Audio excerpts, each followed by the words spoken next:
नमस्कार, मैं हूं रविंद्र जैन और आप देखना शुरू कर चुके हैं सबकी खबर।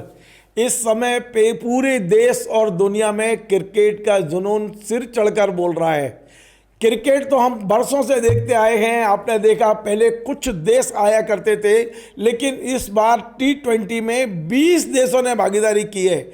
आप सोचिए, दुनिया भर का जो युवा है तमाम सारे खेलों से ध्यान हटाकर क्रिकेट की ओर मोड़ा है। तमाम सारे लोगों के लिए क्रिकेट एकदम लोकप्रियता के इस समय शिखर पर पहुंच गया है। इस बार जो T20 चल रहा है, इस T20 में क्या होगा क्या नहीं होगा, आज मैं उस पर बात करूंगा। लेकिन पहले बता दूं कि 20 देशों में अभी जो मैच हुए हैं, अब जो टॉप 8 देश आए हैं, 8 देश, जो टॉप 8 देश आए उसमें भी 2 ग्रुप बनाए गए हैं। पहले ग्रुप में भारत, दक्षिण अफ्रीका, वेस्ट इंडीज और जिम्बाब्वे है, और दूसरे ग्रुप में न्यूजीलैंड, इंग्लैंड, पाकिस्तान और श्रीलंका है। अब मैं आपको बता दूं कि इन दोनों के बीच में मैच आज से शुरू होने वाले हैं। आज पहला मैच न्यूजीलैंड और पाकिस्तान के बीच में है। अब ये का जो फाइनल होगा वो रंग पंचमी यानी कि 8 मार्च के दिन होगा। क्या वाकई भारत की रंग पंचमी मन पाएगी इस बार? हम बात करेंगे एक्सपर्ट से, लेकिन उसके पहले 2 चीज़ें बताना चाहता हूँ। पहले ये कि क्रिकेट का जो ये T20 का जो इतिहास है उसमें लगभग ये माना जाता है कि जो मेजबान देश होता है वो मैच नहीं जीत पाता। अब क्यों नहीं जीत पाता? क्या इस जो धारणा बन गई है इसे इस बार भारत तोड़ पाएगा? क्योंकि इस बार T20 का मेजबान देश भारत है।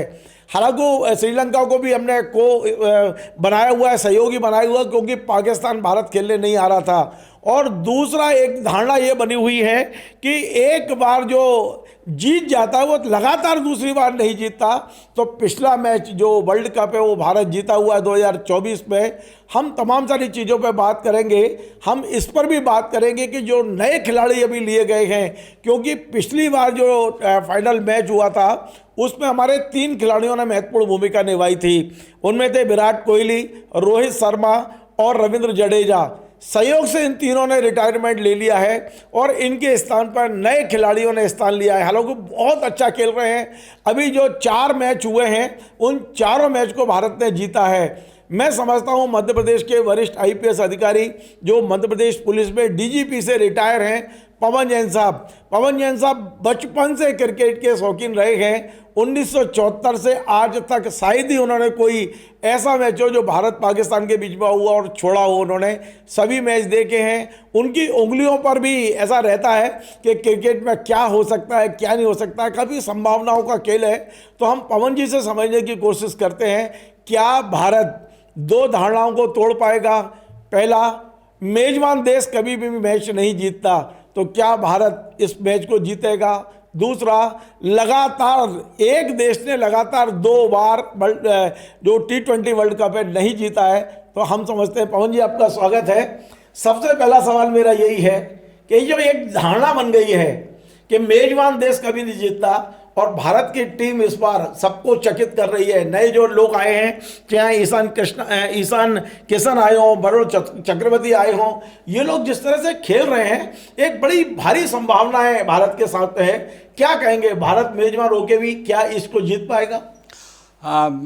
सबकी खबर और रविंद्र जी, मैं आपका बहुत धन्यवाद देता हूं कि मैं आपके दर्शकों से रूबरू हूं। सबसे बड़ी बात है कि भारत के सामने सबसे बड़ी चुनौती इतिहास बदलने की है। कभी कोई मेजबान देश नहीं जीता है, और दूसरी चुनौती ये है कि कोई देश अभी तक, ये 10वां विश्व कप है, 9 विश्व कप हुए हैं। भारत ने पहला विश्व कप जीता था और अंतिम हम लोग विजेता हैं, जो अमेरिका और वेस्ट इंडीज़ में हुआ था उसमें हम लोग विजेता होके आए हैं। तो हम गत विजेता भी हैं और हम मेज़बान भी हैं। तो 2 इतिहास बदलेंगे अगर भारत ये टूर्नामेंट जीतता है तो। लेकिन मैं ये मानता हूँ कि जो 20 टीमें आई, बहुत सारी टीमें, चाहे वो स्कॉटलैंड हो चाहे इटली हो, ऐसे देश विश्व कप क्रिकेट में खेले। क्रिकेट की लोकप्रियता अब यूरोप में भी बढ़ रही है और कहीं ना कहीं हमें हर बार नए चैंपियन भी मिल रहे हैं। और T20 क्रिकेट में ये कह सकता हूँ कि पिछले 2 साल में 24 के बाद, विश्व कप जीतने के बाद से भारत ने ऐसा दबदबा बनाया है जो किसी समय बहुत पहले वेस्ट इंडीज़ का होता था, फिर ऑस्ट्रेलिया का रहा। लेकिन वर्तमान दौर में ऑस्ट्रेलिया की टीम, जो अब तक क्रिकेट की सबसे सफलतम टीम है, वो इस टूर्नामेंट से बाहर हो गई है। तो T20 को ये माना जाता है कि ये आश्चर्यजनक परिणाम भी देता है, 24 का फाइनल जिन लोगों ने देखा होगा उनको ध्यान था कि भारत हार की कगार से लौटकर विजेता बना था और अभी तक साउथ अफ्रीका और न्यूजीलैंड को ये विश्व कप जीतने का सौभाग्य नहीं मिला है। लेकिन सबसे बड़ी बात यह है कि जो इस टूर्नामेंट में पहली बार हो रही है, मैं दर्शकों को बता दूं कि हमेशा जो ग्रुप मैच होते थे उसमें जो विजेता होते थे और उपविजेता होते थे वो 2 ग्रुप में जाते थे। इस बार ये पहली बार हो रहा है इस विश्व कप में कि चारों ग्रुप के विजेता भारत, दक्षिण अफ्रीका, वेस्ट इंडीज और जिम्बाब्वे वो एक साथ हैं। तो जो चारों अपराजय टीम है वो एक साथ एक ग्रुप में है और चारों टीमें जो एक एक मैच हारी हैं, पाकिस्तान, श्रीलंका, इंग्लैंड और न्यूजीलैंड वो दूसरे ग्रुप में है। तो कहीं ना कहीं ये मान सकते हैं कि भारत का जो ग्रुप है वो बहुत कठिन है। अगर हम करंट फॉर्म के हिसाब से देखें तो भारत अगर प्रमुख दावेदार है तो उतनी ही दावेदारी दक्षिण अफ्रीका की भी है जो पिछली बार का उपविजेता है। और कल हम पहला मैच जब साउथ अफ्रीका से खेलेंगे तो मैं मान सकता हूं कि उस मैच में जीतने वाली टीम के आसार बहुत बढ़ जाएंगे। लेकिन जिस तरह का प्रदर्शन पिछले 2 साल में रहा है, कुछ चीज़ें ऐसी हैं जो हमारे लिए कुछ सबक हैं। लेकिन भारत ने दक्षिण अफ्रीका और न्यूजीलैंड जैसी तगड़ी टीमों के साथ यहाँ पे सीरीज खेली। हमें केवल यही एक है कि हम कोलंबो में भी खेल के आए और वहाँ पाकिस्तान को हमने चकनाचूर किया। इस तरह की एक तरफा पराजय पाकिस्तान की पहले शायद ही कभी हुई हो। तो इस रूप में भी भारत का टीम का मनोबल बढ़ा है। लेकिन 2 अमेरिका और नीदरलैंड के खिलाफ हमारी जो प्रदर्शन रहा वो उतना शानदार नहीं रहा है। और जिस तरह की बात चल रही है कि भारत की कुछ कमजोरियां हैं, चाहे वो हमारे टीम में पहली बार ऐसा हो रहा है कि हमारे 8 प्रमुख बल्लेबाज में 6 बाएं हाथ के हैं। तो जो ऑफ स्पिनर खेल रहे हैं, हर टीम भारत के खिलाफ ऑफ स्पिनर के साथ उतर रही है, वो एक चुनौती है। मिडिल ओवर में हमारी टीम के रन नहीं बन रहे हैं। और तीसरी चुनौती ये है कि जो T20 के सर्वश्रेष्ठ खिलाड़ी माने जाते हैं अभिषेक शर्मा, वो इस विश्व कप में अपना खाता नहीं खोल सके 3 बार लगातार। तो कहीं ना कहीं चुनौतियां हैं, लेकिन मैं समझता हूं कि भारत इन चुनौतियों से पार पाएगा। और कल दक्षिण अफ्रीका के विरुद्ध ये मानता हूं कि जो मुकाबला भारत का है वो सबसे कठिन मुकाबला है इस टूर्नामेंट का और उसमें जो जीतने वाली टीम है उसके आसार बढ़ जाएंगे। लेकिन T20 इतनी संभावनाओं का खेल है कि एक कैच, एक विकेट और एक ओवर पूरे मैच को पलट सकता है। यही इस क्रिकेट का रोमांच है जो अब टेस्ट और वनडे से बहुत लोकप्रिय है। चाहे वो IPL हो या पूरी दुनिया में जितनी लीग होती हैं वो सब T20 फॉर्मेट में होती हैं। तो भारत के पास इतिहास बदलने का मौका है और हो सकता है इस टूर्नामेंट में ऐसा भी क्षण आए कि भारत और पाकिस्तान फिर से एक मुकाबले में दिखें। नहीं, तो आपने बताया कि भारत की कमजोरियां क्या हैं। मैं ये पूछने वाला था कि यदि कुछ कमजोरियां तो कुछ विशेषताएं भी होंगी, तो भारत के साथ प्लस पॉइंट क्या मानते हैं आप? देखिए, भारत के साथ प्लस पॉइंट ये है कि अभी दुनिया के जो श्रेष्ठतम 3-4 बल्लेबाज हैं, अगर मैं करंट फॉर्म की बात करूं तो अभिषेक शर्मा का फॉर्म नहीं है, लेकिन सूर्य कुमार, तिलक वर्मा और हाल ही में जिन्होंने अपनी फॉर्म से पूरी दुनिया को चकाचौंध किया है, ईशान किशन, ये बल्लेबाजी में इंडिया के पास हैं। और दुनिया का सर्वश्रेष्ठ ऑलराउंडर T20 का हार्दिक पांड्या टीम के साथ है।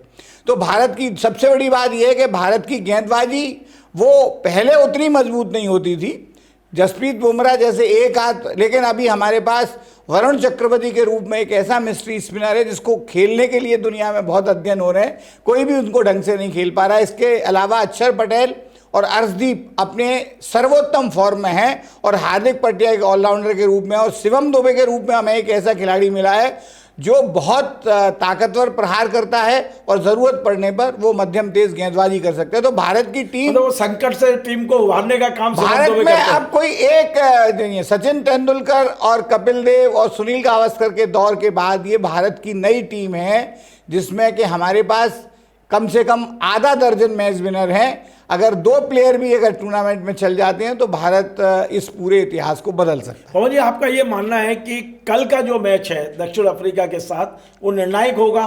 यदि मैच भारत जीत जाता है तो क्या वाकई परिणाम बदलने की स्थिति में भारत आएगा? नहीं, देखिए, T20 में कोई भी एक मैच अगर किसी एक दिन आपका दुर्भाग्य रहता है तो वो हार सकते हैं। पिछली बार एक अलग करिश्मा हुआ था कि भारत ने पूरा टूर्नामेंट अजय रहते हुए जीता था 2024 में।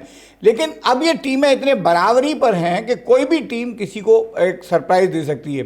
लेकिन भारत साउथ अफ्रीका के मैच से ये तय होगा कि हमारी जो भी जिसमें हम कहें कि जो हमारे खिलाड़ियों का हुनर है उसकी एक पहली परीक्षा, क्योंकि अभी हमने पाकिस्तान के अलावा किसी बड़ी टीम से मुकाबला नहीं खेला है और आज की तारीख में साउथ अफ्रीका एकमात्र टीम है जिन्होंने हमें T20 सीरीज में भारत भारत में ही हराया था। तो ये मैच हमारे लिए सावधानी, क्योंकि ये मैच जीतने से हमारे सेमीफाइनल में प्रवेश की संभावनाएं बढ़ेंगी। और दूसरी तरफ मैं मानता हूं कि पाकिस्तान अपने अब पराभव की ओर है, क्योंकि जब पाकिस्तान जिस ग्रुप में खेल रहा है वहाँ न्यूजीलैंड, इंग्लैंड और श्रीलंका हैं। तो अगर पाकिस्तान कम से कम 2 मैच जीतेगा तभी उससे भारत की मुकाबले की संभावना है। अगर पाकिस्तान किसी एक टीम से हारता है या 2 टीम से, तो फिर हमारे साथ संभावना कम है।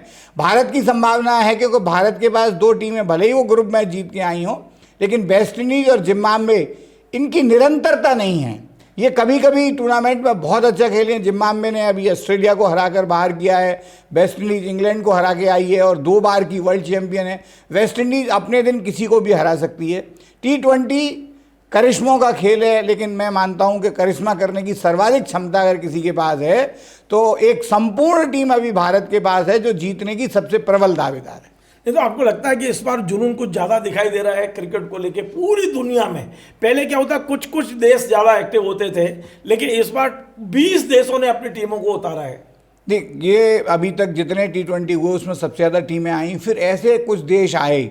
जिम्बाब्वे पहली बार कनाडा भी शायद सुपर 8, कनाडा भी एक पहले टूर्नामेंट खेल चुका था, लेकिन इटली, स्कॉटलैंड, नेपाल, इनको मौका मिला है। और इनने टूर्नामेंट में कुछ ऐसे खिलाड़ी आए हैं जिन्होंने पूरी दुनिया का ध्यान आकर्षित किया है।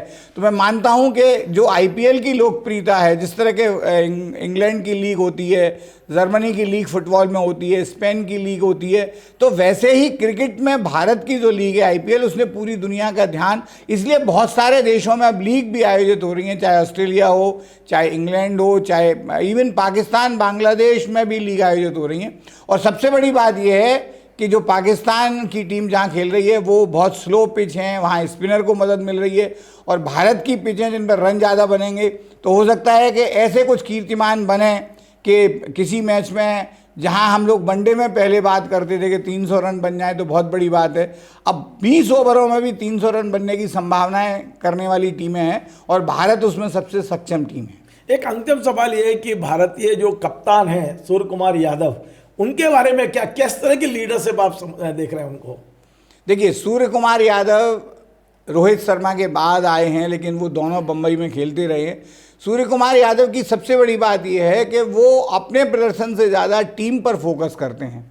वो 1922 में उस तरह के बल्लेबाज बने, 2022 में, कि उनके जो रिकॉर्ड थे वो दुनिया में एक तरह से आश्चर्यजनक थे। एवी डिविलियर्स के बाद कोई ऐसा खिलाड़ी आया था जो 360 डिग्री खेलता है। 2025 में उनका थोड़ा सा फॉर्म बदला, लेकिन 26 में जिस तरह से वो कप्तानी कर रहे हैं, जिस तरह से खेल रहे हैं, वो T20 के सर्वाधिक मैं कहूँगा श्रेष्ठतम बल्लेबाज हैं पिछले 5 साल के। और वो पूरी टीम को वो यहाँ तक होता है कि जब अंतिम दौर होता है तो वो ऐसे बॉलर से बॉल करवाने का सामर्थ्य रखते हैं जिन्होंने पूरे टूर्नामेंट में ओवर नहीं किए होते।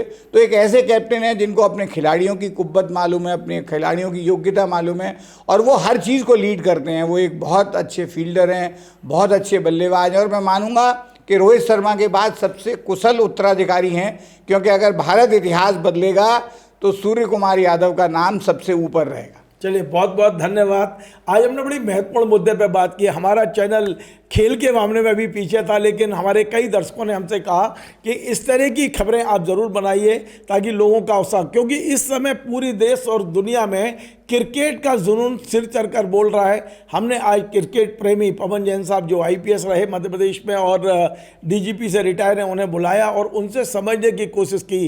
पवन जी का यही कहना है कि अभी तक जो 2 धारणाएं बन गई हैं, पहली धारणा मेजबान टीम कभी क्रिकेट जीतती नहीं है, फाइनल नहीं जीतती है, और दूसरी धारणा ये बन गई है कि लगातार एक देश ने कभी दो बार लगातार नहीं जीता है विश्व कप। तो क्या ये दोनों धारणाएं टूटेंगी इस बार? क्या यदि ये धारणाएं टूटती है तो निश्चित तौर पे सूर्य कुमार यादव इसके लिए एक बहुत बड़ा नाम होगा, बहुत बड़ा उनको एक श्रेय जाएगा। पवन जी का ऐसा कहना है। नमस्कार। Join the next be the best, Bundelkhand का सबसे विशाल और आधुनिक विश्वविद्यालय ज्ञानवीर यूनिवर्सिटी। ये सिर्फ एक यूनिवर्सिटी नहीं, ये है आपके सपनों का लॉन्च पैड। यहाँ मिले आपको smart classrooms, modern campus, updated labs और एक्सपीरियंस्ड फैकल्टी। हर स्टूडेंट को मिलता है कॉन्फिडेंस, ग्रोथ और एक ब्राइट करियर का प्रॉमिस। नए सेशन के लिए एडमिशन ओपन है, तो इंतजार कैसा? आज ही कांटेक्ट कीजिए।